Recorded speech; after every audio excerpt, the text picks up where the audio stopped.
Hello, all, and welcome back. This is part 3 of our Introduction to Spiritual Ecology, a practice of ancestral embodiment.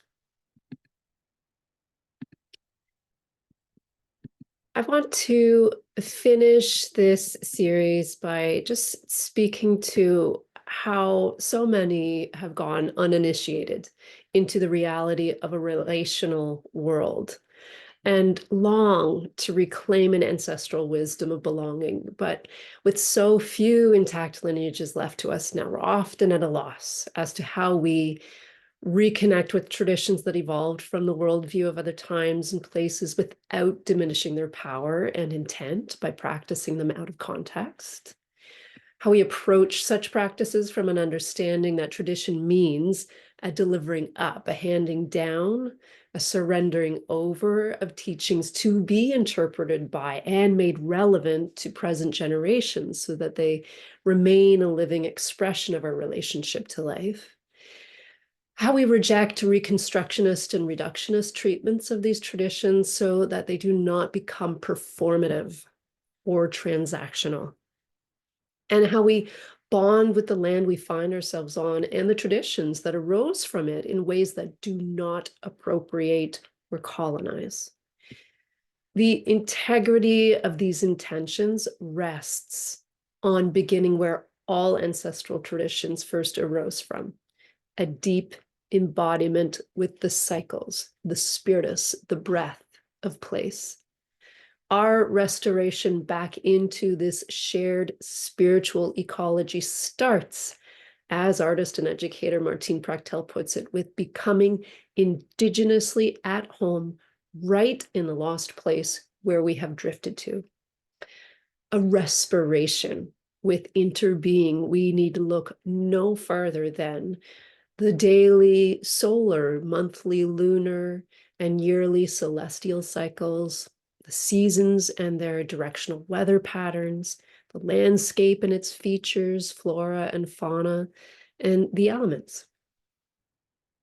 That we are born from, into, and with these rhythms that animate life, with the inspiration of ascent, increase, and expansion, the expiration of descent, decrease, and contraction, and those two subtle pauses that bridge them. This was foundational to the ancients' understanding of the universe and their purpose within it, both seen and unseen. So to reconnect with the ancestral traditions that evolved from this spiritual ecology, we have only but to come back into presence. We have only but to breathe. This is the foundation of the following 4 gatherings later in this year, happening at the equinoxes and the solstices, where we will be getting together to explore this respiration through embodiment practices, living resources, and shared insights. Dates and times will be posted, and will include of course, the 4 live and recorded gatherings. I'm doing this as an online course, and that is because it's so important to be embodied in the place you are in, not in the place I am in, even though my studio may be close to you. Your land, being on your land, is absolutely imperative. This will also include a guidebook, and that will be made available to you upon registration, and all of the handouts and all of the additional resources. And I'm making this available for $125 Canadian. I am so happy to provide a full bursary if that's what you need, or any kind of sliding scale. I'm happy with that as well.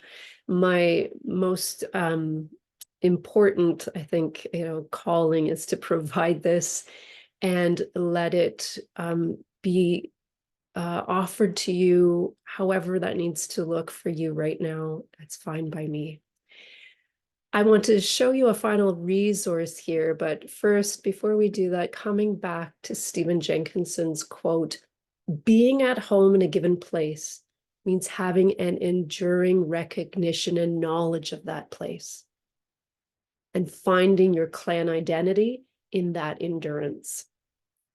So that said, I want to share a different resource here, and I wanted to kind of show it to you in a way that if you can know what to do with it.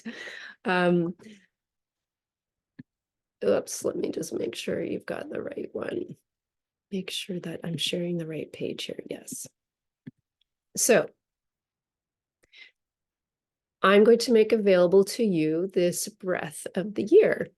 And if I zoom in a little closer, you're going to see that it follows the course of the year.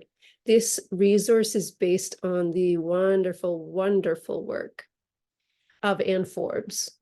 And her original piece is called Wheels of Time and Space. And what I've done to kind of work with it a little bit here is to show where the inhale of the year takes place, where the exhale of the year takes place. The inhale of the year starts here at the winter solstice in December, and it goes all the way into the summer solstice here in June. And then we have these two beautiful midway points of the equinoxes in March and September. But this, the inhale, this, the exhale, and the two pauses at the top and the bottom of the breath, as I call it, or in this case, the top right here, and the bottom of the breath, which is actually what I wanted to speak to. You know, maybe this doesn't feel like this orientation works for you. And so by all means, what I want you to experiment with is playing around with it. So if I can just reposition this, grabbing on right here to show you, well, maybe this feels better for you. You know, if you had turned the, like if I had it printed off, I would just literally turn the page for you. You can print this off however you want to this resource that I'm going to make available to you now, where we have the breath of the year starting here. Maybe this makes more sense for the inhale to be up here, you know, the above ground, and the exhale to go underground here. Or maybe you'd prefer actually for it to look the opposite way. Like, you know, maybe this feels better for you here, an inhale coming up and the pause at the height, and an exhale coming down and a pause at the bottom. Or, you know, you could have the exhale at the top of the year. You orient it however you feel you want to. That's beside, you know, the point. Really, this is a resource for you. Once we start doing those 5 practices of embodiment, start going through the layers and layers and layers of conditioning in the body, and start decolonizing the body, we start to open ourselves to the aliveness of place and how we are absolutely a part of that aliveness. This is a tool for tracking that aliveness. So as you can see, this is something for you to print off and write on. I've done this where I've actually divided off the months, if that feels more, you know, spatially makes a bit more sense to you. Do whatever you want with it, but start tracking what you notice in January. What are the things that you start to notice in January? And not just outside of yourself, but how are you feeling those rhythms and changes inside of yourself? So you may start to notice, oh, there are the cardinals at the feeder. I want to mark that down. Noticing there's a change of daylight. I'm noticing, you know, anything. And then how is it showing up in your body? And we're going to take this all the way until our first meeting, our first official meeting of the course. If you're going to join on the full course, will be here, March, right around the equinox. This you will have been tracking for 3 months by that point. You will have been doing your Part 2 embodiment practices for 3 months at that point. And I really believe at this, you know, juncture, right at that equinox, with all of this work, a pre-work being done, we'll really be in a place of integrity to then really start to move into these ancestral embodiment practices in big and deeper ways. I go into a lot more detail in the guidebook, which again will be made available to you right on registration. So I hope you enjoyed this introduction. All of these resources made available to you. I'm going to just stop my share here. And thank you so very much for your time and your interest. And I hope to see you in the gatherings to come. So thank you very much. Blessings to you.